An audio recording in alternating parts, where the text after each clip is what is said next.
Hello guys, how's it going? My name is Darwin. Just having some lunch, readying for class, but just reviewing some of the arenas that I've done with a Warlock while pushing for my 1800 conquest gap, just trying to get back up, caught up on my gear as fast as possible.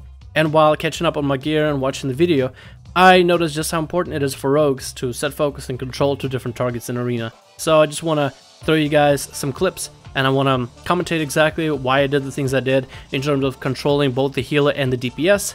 I'm running these with a Destro Warlock, and I feel like Combat Rogue Destro isn't great, but that makes this video even better, because we're playing a comp that's not that great, but we're still making it work. And basically, because if a rogue is good, you know, in most chances, if the rogue is good, you can make a comp work. We open on the Shaman while getting the sap into a blind onto the priest. He trinkets it and we fear him for a very short. I drop a smoke bomb to force the Shaman into more pressure as he is unable to run out of it.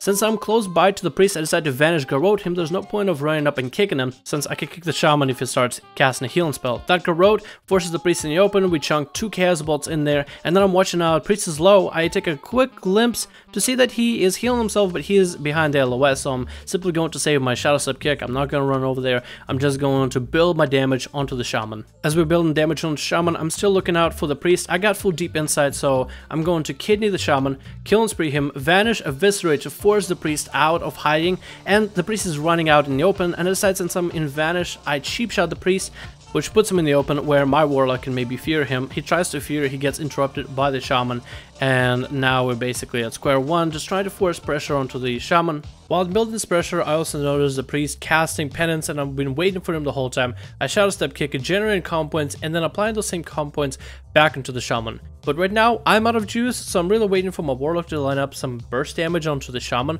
so he can finally score a kill. I'm basically saving up my next kidney and step to CC the priest. We actually get a stun onto the priest, and as the priest is stunned, I gouge the Shaman who's casting into the Warlock, and while that gouge is up, my Warlock is able to fear the priest. As the fear is about to drop, shadow step kidney, and we score a kill. So in this arena, you saw that I was able to crowd control both targets and focus on both targets at the same time, which is a skill you'll develop after playing for a while. It is really hard to translate it into words, but all I can do is commentate over the games and show you guys what's happening. The next clip is more of a longer clip. It's basically me training the Shaman, and it kind of utilizes the whole idea of using whatever you gain off of the Warlock. Like every single time I step kick the Warlock, I try to use that inertia and momentum that I built up. Playing Combat Rogue, you really end up getting used to the whole ramping up your mechanics and ramping up your skills, and being able to utilize a kick for 3 combo points is something you should be able to utilize even with 2 players.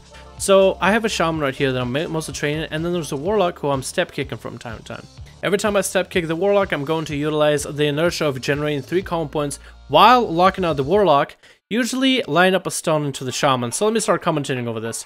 Right now I have 5 combo points at this point. Now it's a question of what I want to do with those 5 combo points. It doesn't look like I have any damage, it doesn't look like I have any cooldowns coming up. I have Adrenaline Rush, but there's really no point of using it.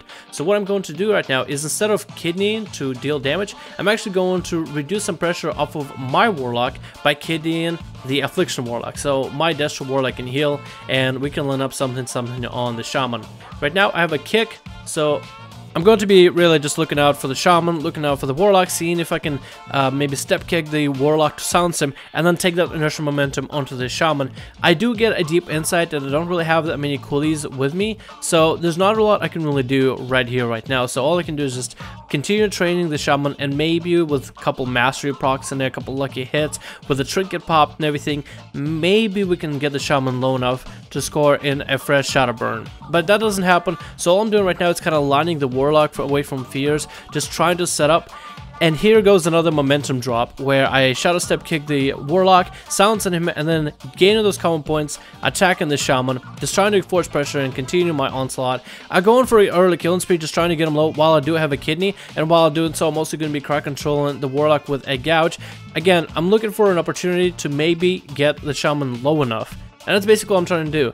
Some moments you just, as a rogue, you just have to slow down and just build up and do what you can if you don't have too much going on. I blind the Warlock, knowing that he's going to trinket a 2-minute blind, and then I score on him and nerve strike to make sure that my Warlock can get his heals up to full while reducing all the dots of the Affliction Warlock.